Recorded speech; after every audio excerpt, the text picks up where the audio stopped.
online di rumah ngapain aja? Mendingan lihat diskusi sekolah Sabat bersama konsep Cohen serves people.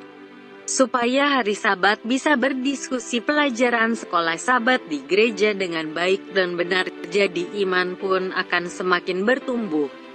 Mari menyaksikan acara diskusi sekolah Sabat bersama konsep Cohen serves people. Baik, selamat malam buat kita semua dan selamat malam untuk seluruh sahabat konsep dimanapun Anda berada. Kita kembali bersama-sama untuk belajar firman Tuhan. Terkhusus kita akan belajar mengenai pelajaran sekolah sahabat kita dan tidak terasa kita sudah ada di penghujung pelajaran sekolah sahabat kita dengan satu judul tema besar, menjalin persahabatan untuk Allah, sukacita berbagi dalam misinya. Dan saudara sudah boleh belajar 12 pelajaran dan kita belajar di pelajaran yang ke-13 dengan satu judul, satu langkah iman. Sebelum kita akan melangkah lebih lanjut, kita akan boleh sama-sama berdoa yang akan boleh dipimpin oleh Pendeta Edwin Pasaribu. Kami persilakan untuk berdoa. Baik, kita berdoa.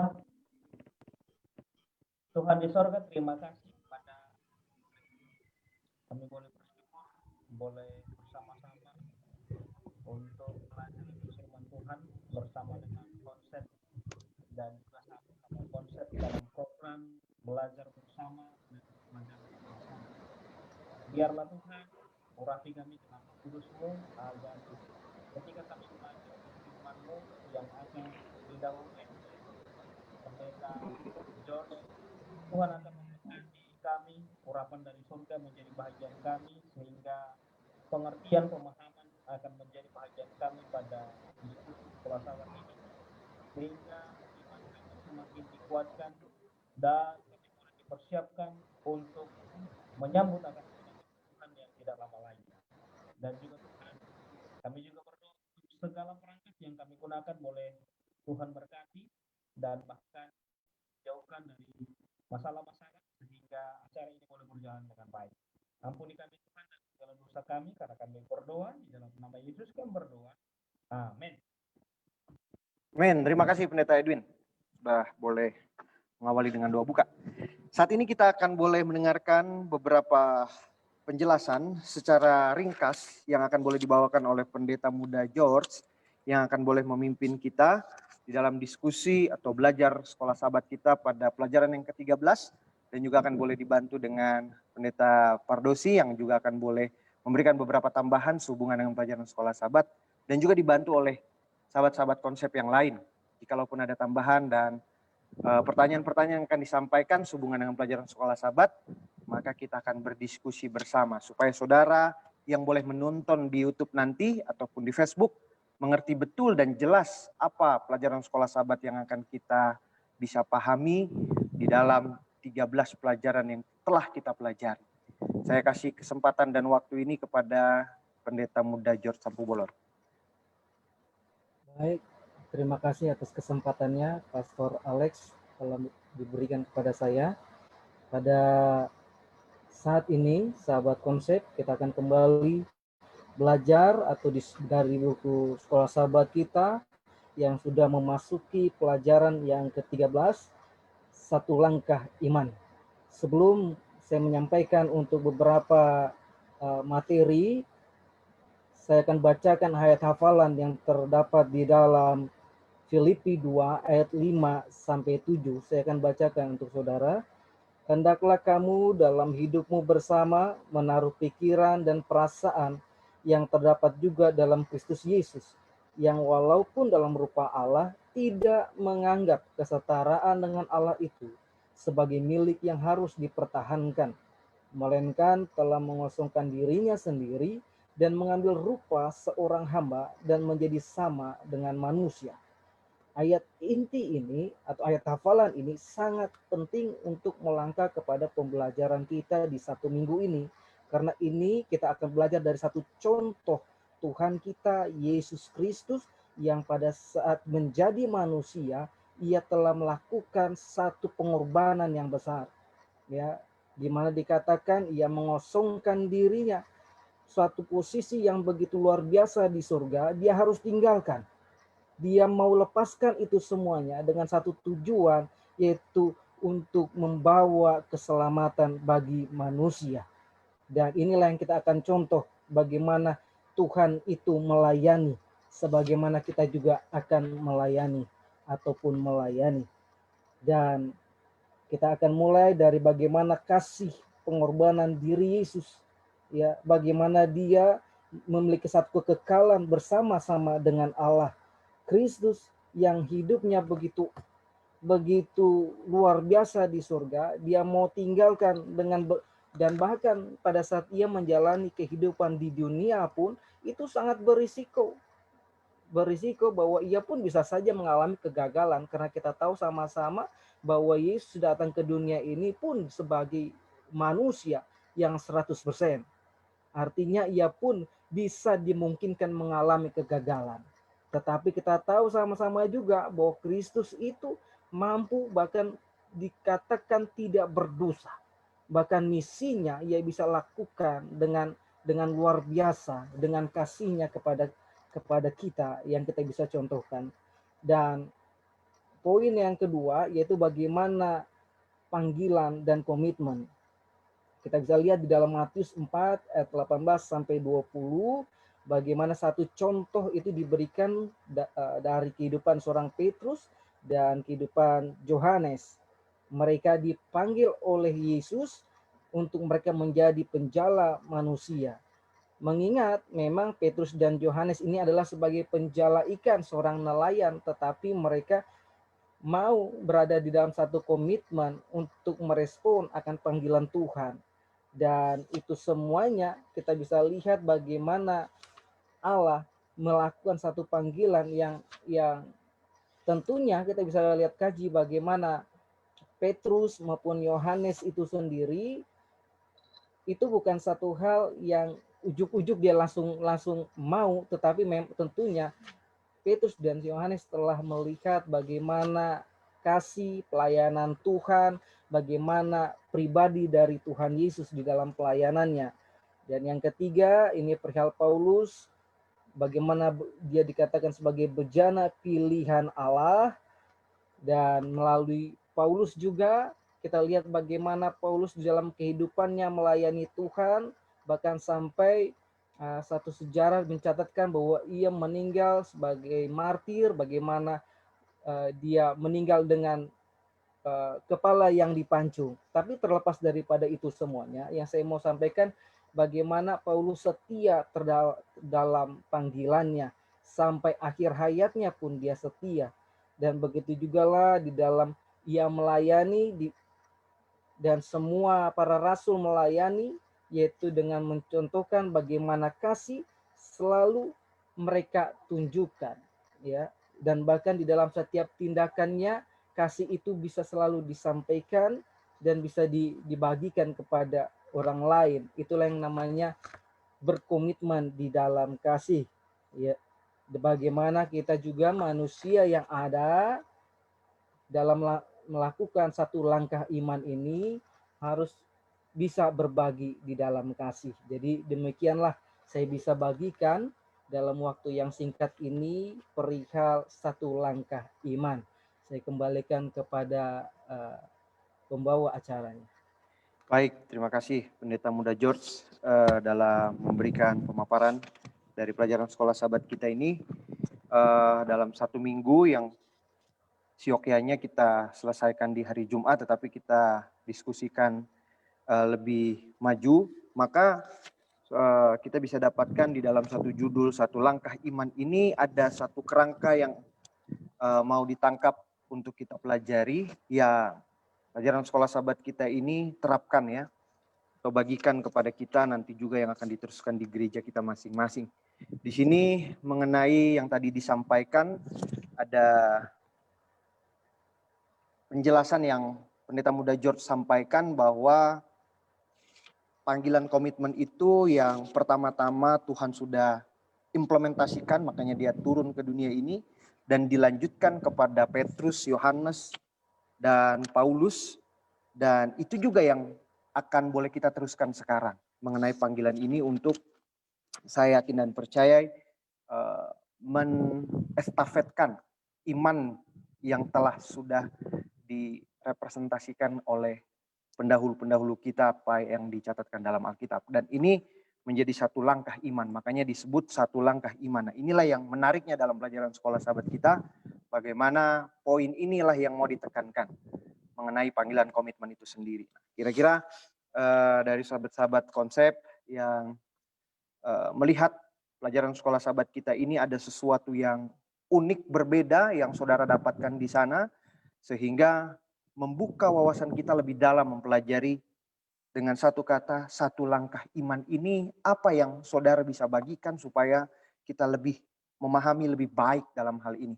Dalam pelajaran 13 ini mungkin ada sahabat-sahabat konsep yang mau tambahkan atau pertanyaan mungkin sebisanya nanti kita akan boleh fasilitasi untuk dijawab. Monggo silahkan.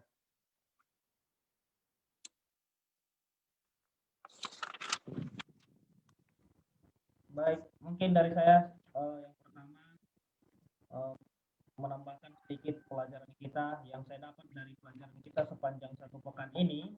Satu langkah iman adalah yang saya dapatkan yang pertama, bahwa ketika kita mau melangkah menuju kepada satu keimanan yang Tuhan harapkan adalah yang pertama kita perlu mengosongkan diri kita dan mengizinkan Tuhan yang hadir di tengah-tengah hati kita dan juga hati saya secara pribadi.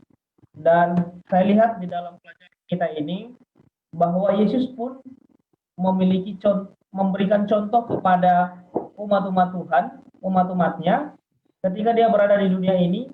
Di dalam ayat hafalan kita ini dalam Filipi 2 ayat 5 sampai 7, dia hidup bersama, menaruh pikiran, perasaan, hendaklah kamu hidup bersama di dalam satu pikiran, satu perasaan di dalam Kristus Yesus. Nah, ketika kita ada kasih, maka kita akan diajak untuk juga menjadi orang yang rendah hati. Itu yang pertama yang saya dapatkan.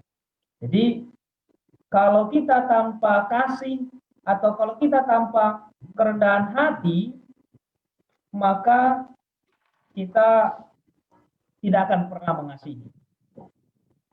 Jadi yang saya dapatkan adalah kalau kita mau memiliki satu langkah iman, kita perlu mengosongkan diri kita dulu, membuang segala yang kotor, yang berdosa itu, dan kita serahkan kepada Tuhan. Maka setelah itu kita diisi dengan kasih yang baru, yaitu kasih Yesus Kristus dengan kerendahan. Itu dari saya. Terima kasih Pendeta Edwin yang sudah memberikan tambahan bagaimana kerendahan hati ini menentukan tuntunan kasih apa yang kita harus perbuat di kemudian hari dengan iman yang akan muncul dari sebuah kerendahan hati itu sendiri. Terima kasih. Mungkin ada lagi dari saudara yang lain melihat, memandang pelajaran sekolah sahabat kita ini, kira-kira pokok pikiran apa yang mau ditekankan di sana yang saudara bisa bagikan di dalam diskusi kita kali hari ini. Ada pertanyaan? Kalau tidak ada, saya mau coba kasih kesempatan sama Pendeta Pardosi sehubungan dengan pelajaran sekolah sahabat kita.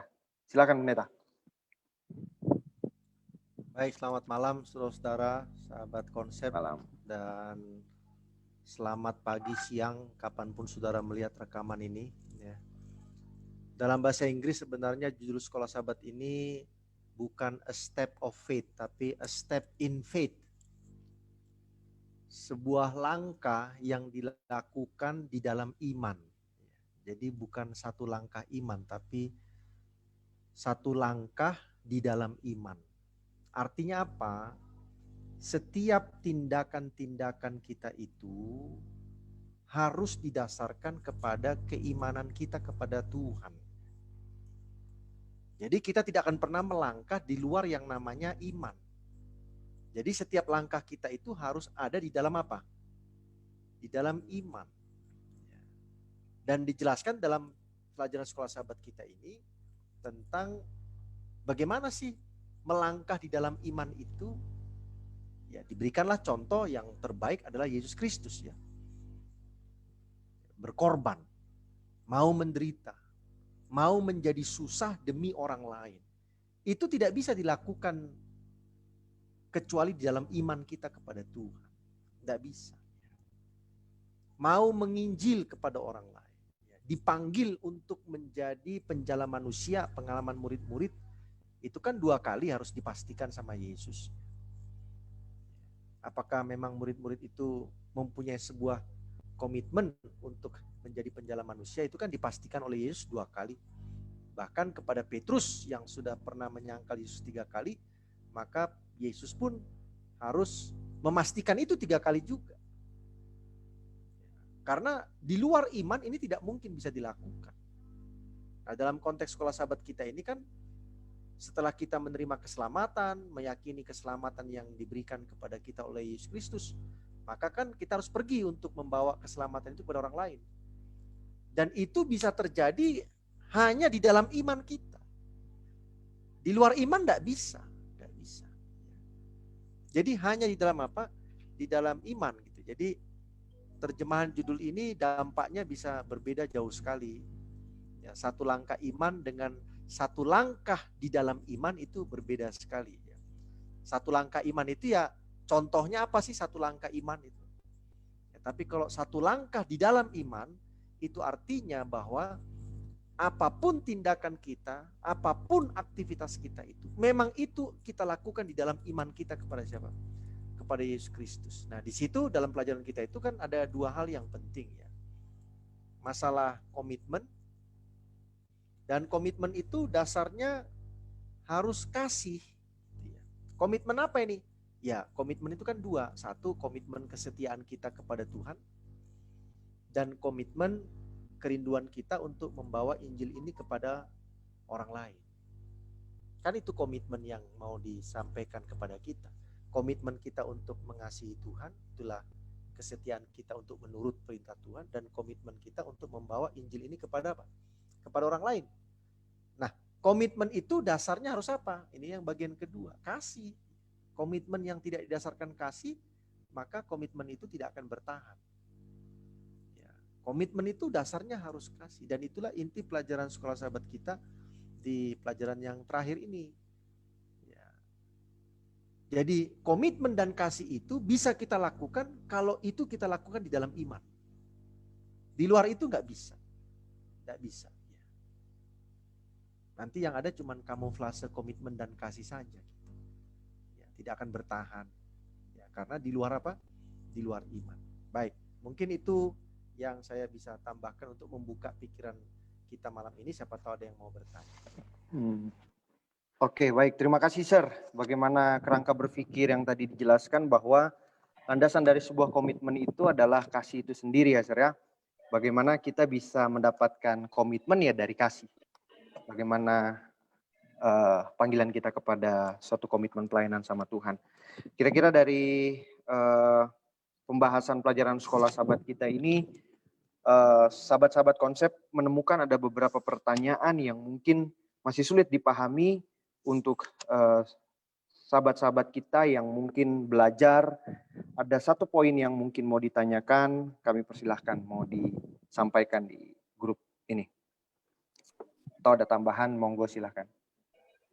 Ada 1 pertanyaan Pak Pendeta yang saya mau tanyakan, bagaimana khususnya terkait dengan 2 syarat atau 2 komitmen tadi yang disampaikan oleh Pak Pendeta Pardosi. Bagaimana kalau saya ketika saya mulai belajar tentang Tuhan melalui sekolah sahabat saya tergerak hatinya melihat pengorbanan yang Yesus berikan untuk ikut membagikan juga. Nah, tapi ketika saya melihat ke dalam diri saya, betapa saya sudah jatuh dalam dosa, jauh dalam dosa, saya berpikir saya layak enggak ya untuk membagikan ini. Mungkin 1 pertanyaannya, bagaimana atau apa syaratnya untuk saya bisa ikut berpartisipasi, mungkin bersaksi, memberitahu kepada orang lain, karena saya tahu saya mungkin jarang sekali baca Alkitab, banyak kesalahan yang saya buat. Mungkin itu pertanyaannya,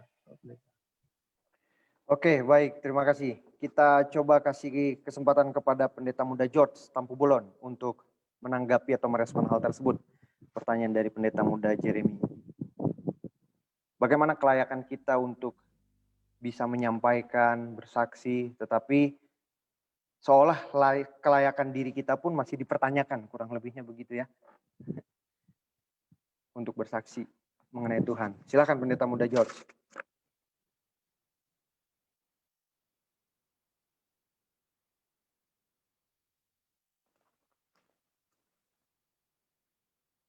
Seperti mati ini punya kameranya. Atau Sir mau memberikan jawaban sehubungan dengan pertanyaan tersebut? Ya intinya hanya satu sebenarnya.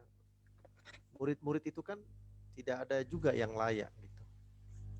Rasul Paulus sekalipun juga dia tidak layak, orang penganiaya, pembunuh, bagaimana mau jadi penginjil gitu ya. Petrus yang menyangkal, bagaimana mau dia. Tetapi mereka mengizinkan dirinya untuk menerima pengampunan dan diubahkan. Nah itu yang membuat mereka itu akhirnya layak di hadapan Tuhan. Kita itu layak atau tidak bukan di hadapan manusia. Kalau manusia mikir kita tetap tidak layak, ya urusan mereka lah itu. Yang penting urusan kita dengan Tuhan, Tuhan sudah nyatakan kita ini layak. Makanya di situ ada ditawarkan apa? Pengampunan. Dan setelah itu mereka menerima kuasa. Ya. Di perjanjian lama kan ada juga yang tidak merasa tidak layak kan? Aku najis bibir katanya kan? Ya, ya. Itu kan najis bibir ya. Tapi kan Tuhan katakan, lihatlah ini bara api nih, kutaruh di bibirmu. Berarti kan dia menerima pengampunan dan dia menerima apa? Dia menerima pengudusan sehingga diubahkan hidupnya dan akhirnya dia layak kan? Layaknya di hadapan Tuhan. Ingat sekali lagi ya, kalau kita ini mau melakukan lompatan langkah dalam iman, itu tanggung jawab kita sama Tuhan, bukan sama manusia. Jadi kalaupun manusia bilang kita tetap tidak layak, ya urusan dia lah. Yang penting Tuhan bilang saya layak, sudah selesai. Ya. Karena yang saya layani itu kan Tuhan. Itu sama seperti perempuan yang berdosa itu yang meminyaki kaki tubuh Yesus. Ya kan? Ya. Bagi Simon si kusta kan tidak layak dia kan? Tidak layak. Tapi bagi Tuhan dia layak karena dia sudah diampuni dan sudah diubahkan. Nah itu kan resepnya itu. Paulus kan juga begitu. Jadi layak atau tidaknya seseorang itu berdasarkan satu, apakah dia sudah menerima pengampunan dari Tuhan. Sudah, baik. Kalau begitu dia sudah pasti akan apa? Diubahkan menjadi manusia yang apa? Yang baru, dan manusia yang lama itu tidak akan diingat-ingat lagi. Tidak akan diingat-ingat lagi. Ya. Itulah kalau mengikuti pola yang ada di dalam Alkitab. Terima kasih. Oke. Berarti melihat standarnya Yesus itu memang berbeda sekali dengan standarnya manusia, dengan kacamatanya manusia ya Sir ya. Bagaimana manusia ini mengatakan tidak layak, tapi sesungguhnya yang menerima Yesus ya sudah dilayakkan oleh Yesus. Begitu ya Sir. Karena itu juga disampaikan di pelajaran hari Senin mengenai bagaimana Yesus ini memandang pemungut cukai yang sebenarnya itu tidak dipandang baik oleh seluruh masyarakat pada waktu itu, tetapi Tuhan bilang di situ ada undangan juru selamat. Ya, tapi saudara perhatikan baik-baik, pemungut cukai itu kan akhirnya dia tinggalkan cukainya gitu. Jadi jangan sudah diubahkan masih ngerjain cukai juga, ya akhirnya jadi nggak layak juga kan gitu ya. Benar-benar. Kan kadang-kadang orang nih jadi penginjil tapi perampok juga kan, jadi susah kita mau menginjil tapi perampok kerjanya kan. Enggak, perampok di masa lalu sudah diampuni Yesus, sudah menerima diubahkan, ya jangan ngerampok lagi supaya layak gitu. Makanya kan perempuan yang berdosa itu kan enggak terus berdosa dia, enggak. Gelarnya perempuan berdosa di masa lalu. Kalau saudara baca itu ceritanya itu, kalau Lukas katakan she was a sinner, dia dulu orang berdosa. Tapi kalau Simon katakan she is a sinner. Coba. Ya, berarti manusia itu akan terus melihat perempuan itu sebagai present. Dia orang berdosa. Lukas mencatatnya dia dulu orang berdosa. Kan jelas itu. Perbedaan konsep itu gitu. Karena dia sudah diampuni dan sudah diubahkan. Makanya tuh Lukas katakan she was a sinner. Tapi Simon, she is a sinner. Itu kan beda cara pemahamannya. Berarti Sir, memahami konsep ini begini Sir. Kalau kita berbicara mengenai panggilan komitmen, saya pikir semua kita ada di dalam satu panggilan komitmen ini, Sir. Jikalau di dalam sebuah panggilan komitmen itu, apakah panggilan komitmen itu hanya cukup satu kali atau itu setiap hari seperti penyucian seperti dosa? Dosa itu kan disucikan setiap hari kita meminta ampunnya. Apakah panggilan komitmen itu seperti hal itu? Dan kalau dalam pekerjaan kita melanggar sebuah dosa istilahnya atau melanggar sebuah komitmen kita, apakah itu kita batal dengan komitmen kita dari awal atau bagaimana, Sir? Ya, kalau komitmen itu kan kita lakukan sekali ya, dan setelah itu kita peliharalah itu. Bukan tiap hari berkomitmen, kebanyakan komitmen nggak dilakukan juga nggak ada gunanya gitu ya. Jadi sekali saya berkomitmen kepada Tuhan, itulah yang saya pelihara, yang saya kembangkan, yang saya tumbuhkan. Enggak tiap hari juga kita harus berdoa, Tuhan saya komit, besok Tuhan saya komit. Enggak lah. Sekali. Kan Yesus itu manggil murid-murid apa tiap hari? Kan enggak. Ya kan? Enggak gitu. Tapi di dalam mereka menjalani komitmen mereka itu apa ada tantangan? Ada gitu ya. Tapi kan mereka tidak lari dari komitmen itu. Makanya sampai siap mati di mana? Dibunuh. Kan siap itu kan komitmen itu kan ditunjukkan sampai itu. Paulus pun bolak-balik dilempari batu, dicambuk dan sebagainya, tapi kan dia tidak mundur dari apanya? Komitmennya. Kan? Itu kan penting gitu. Jadi enggak tiap hari juga kita harus mengucapkan komitmen sama Tuhan ya kan? Enggak saudara ucapkan pun taunya Tuhan komitmen saudara itu. Ya seolah-olah Tuhan itu harus mendengar baru jelas saudara berkomitmen atau tidak. Kan enggak gitu juga cara Tuhan bekerja. Tapi sekali saudara berkomitmen, pertanyaannya adalah saudara pertahankan itu atau tidak. Mempertahankan itu atau tidak, itu ada dua. Satu, harus di dalam iman. Yang kedua, motivasinya harus kasih. Kalau enggak bubar itu komitmen. Itu mirip seperti suami istri. Suami istri yang berkomitmen hidup satu rumah seumur hidup, kalau enggak ada kasih ya bubar itu. Komitmennya ya cuman ya ada duit abang sayang, enggak ada duit abang ku tendang. Itu berarti kan komitmennya komitmen duit, bukan komitmen apa? Kasih, kan begitu ya. Apakah suami istri terus bolak-balik tiap hari berkata, aku komit hidup dengan kau seumur hidup. Lama-lama bosan juga mendengarnya gitu, lama-lama ya. Karena kata-kata itu penting, tapi lebih penting perbuatan kan gitu ya. Terima kasih. Oke, baik, terima kasih Pendeta Pardosi. Mungkin ada teman-teman yang lain? Ya, saya sedikit tambahkan. Silakan Pendeta Dwi. Kalau kita bisa melihat di pelajaran di sekolah sahabat kita ini dibahas beberapa misalnya bagaimana kasih Tuhan kepada kita, ya kasih karunia Tuhan kepada kita sebagai orang berdosa, dan itulah yang menjadi salah satu motif kita di mana kita harus menginjil. Tuhan sudah mengorbankan untuk menyelamatkan kita dan kita pikir kita ini siapa gitu, ya kita ini siapa? Justru ketika kita berpikir bahwa kita tidak layak, kita punya kelemahan, dan hampir semua pelayan-pelayan Tuhan punya hal demikian, tetapi misalnya ada Paulus, Petrus dan sebagainya, tapi ketika dia jatuh menyangkal Yesus misalnya, Paulus dikenai cap sebagai penganiaya Tuhan, ya, tapi diberikan kesempatan untuk mengabarkan Tuhan, ya, untuk mengabarkan Injil, untuk menjadi pelayan Tuhan. Nah, disitulah mereka memanfaatkan itu dengan baik. Justru kalau kita melihat hal ini, seharusnya pada saat kita tahu bahwa kita punya kelemahan, kita punya dosa, maka kita harus mengucap syukur kepada Tuhan. Karena apa? Kita ini masih diberikan kesempatan untuk mengabarkan Injil. Ya, artinya bahwa Tuhan itu masih sayang sama kita. Dan di sini kita harus bersukacita, mengucap syukur kepada Tuhan oleh karena kasih karunia Tuhan ini. Dengan demikian kita bisa memanfaatkan hidup kita untuk giat dalam mengabarkan Injil. Ya, hidup kita di masa lalu kita sudah coba untuk ditinggalkan dan kita hidup menyongsong Tuhan, menjadi pelayan Tuhan. Inilah kesempatan yang istimewa. Oleh sebab itu, ketika kita merasa tidak layak, pada saat itu juga kita perlu mengucap syukur kepada Tuhan. Berarti apa? Kita menerima Yesus sebagai Tuhan yang sudah menyelamatkan hidup kita, memberkati kita, memberikan kasih karunia, dan pada saat itu kita bisa melayani Tuhan dengan motif, yaitu karena kasih. Ya, karena Tuhan sudah mengasihi kita, oleh sebab itu kasih itu kan menuntut.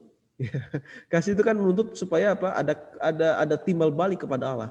Ketika Allah mengasihi kita, berarti demikian juga kita juga harus mengasihi Allah dan juga menjadi pelayan Tuhan. Dan oleh karena kasih itu, karena timbul karena ada iman juga di sana, yang seperti dijelaskan oleh Sir, oleh sebab itu kita bisa menjadi pelayan Allah yang dilayakkan oleh Tuhan. Oke, terima kasih Pendeta Dwi Cahyono yang telah memberikan tambahan. Baik, saudara, kita sudah tak terasa di penghujung diskusi Alkitab melalui pelajaran sekolah sahabat kita. Mungkin saat ini saya akan memberikan kesempatan kepada Pendeta Muda George, masih bersama dengan kita kah?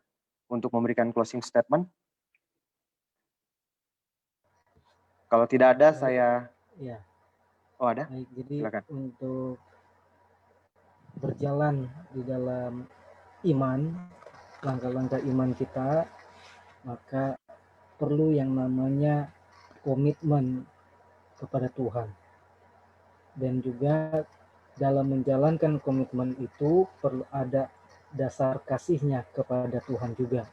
Karena setiap komitmen tentunya memiliki satu langkah yang gak selalunya mulus-mulus, tetapi akan selalu ada gangguan.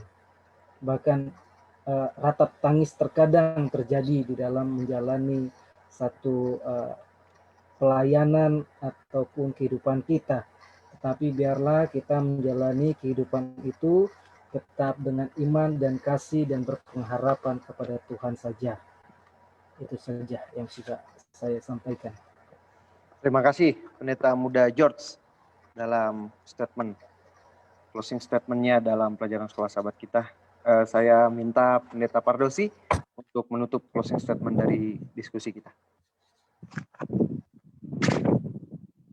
Terima kasih ya. Jadi ketika Yesus mencoba meyakinkan Petrus dengan komitmennya, karena dia sudah menyangkal Yesus 3 kali, jadi Yesus pastikan juga 3 kali. Nah, kalau saudara pelajari kisah itu dalam Yohanes pasal 21, maka Yesus menggunakan kata jika engkau mengasihi aku, dengan respon Petrus yang berkata aku mengasihi engkau ya Tuhan, itu 2 kata Yunani yang berbeda. Yesus pakai kata agape, sementara Petrus meresponnya dengan phileo. Nah, ini kan seperti nggak nyambung ya. Harusnya kan kalau ditanya bukankah engkau mengasihi aku pakai agape, harusnya kan Petrus menjawabnya ya Tuhan aku mengasihi engkau, tapi agape juga dia pakai. Tapi kenapa Petrus meresponnya dengan menggunakan kata phileo? Ya, dasar yang pertama adalah Yesus menuntut Petrus memiliki kasih yang memang kasih level ilahi. Kasih level ilahi itu apa? Kasih yang berkorban. Kasih yang berkorban. Dalam segala situasi, dalam segala keadaan, dalam segala tantangan. Dan itu Petrus sudah gagal. Ketika dia ditanya oleh orang-orang, bukankah engkau adalah murid orang yang sedang diadili itu, kan dia tidak berani menyatakan bahwa akulah muridnya. Nah, berarti di situ dia belum mempunyai kasih agape. Tetapi Petrus tidak berani menjawab dengan, ya aku mengasihi engkau Tuhan dengan menggunakan kasih agape. Tapi dia menggunakan ekspresi apa? Phileo, kasih manusia. Kasih manusia. Kasih dalam level manusia. Nah, ini penting dipahami baik-baik. Bahwa Yesus mendorong Petrus untuk naik levelnya kepada kasih ilahi itu, yaitu kasih yang berkorban, kasih yang mau mengalami kerugian demi keselamatan orang lain. Dan kasih agape seperti itu sudah ditunjukkan oleh Musa. Tuhan, hapuskanlah namaku asalkan jangan kau binasakan bangsa ini. Itu kasih agape, mau berkorban demi keselamatan orang lain. Dan itulah yang Yesus dorong agar Petrus boleh miliki dalam apa? Dalam hidupnya, ya. Sehingga Yesus mau mengangkat Petrus supaya Petrus bisa naik kepada level kasih ilahi. Jadi kita pun harus belajar juga untuk naik kepada level itu, ya. Jadi kasih yang kita miliki ini bukan lagi sekedar kasih phileo, walaupun itu bagus, ya, tapi kasih phileo itu kan belum tentu kasih yang mau berkorban.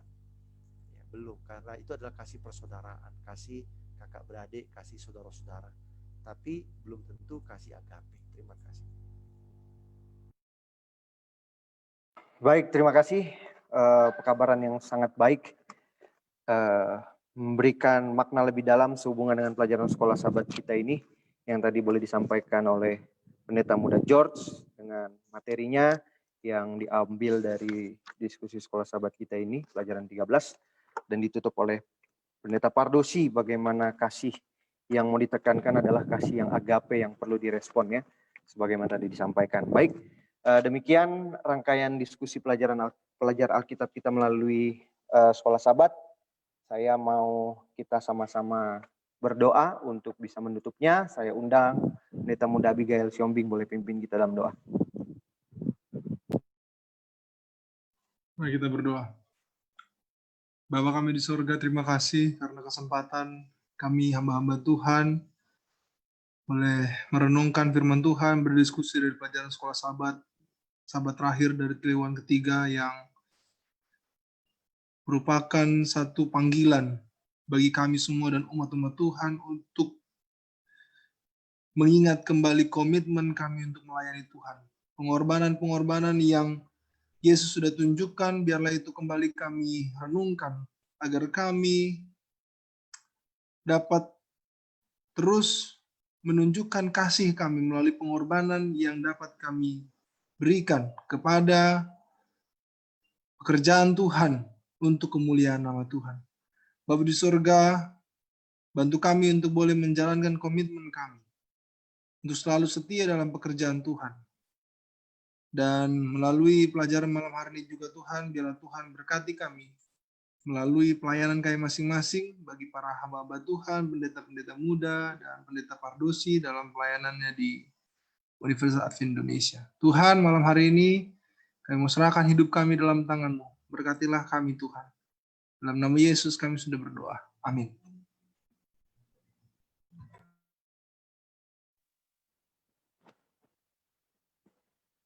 Amin. Terima kasih untuk semua kita yang sudah boleh berdiskusi. Mudah-mudahan membawa berkat tersendiri bagi saudara kita yang akan mendengarkan, terlebih sahabat-sahabat konsep.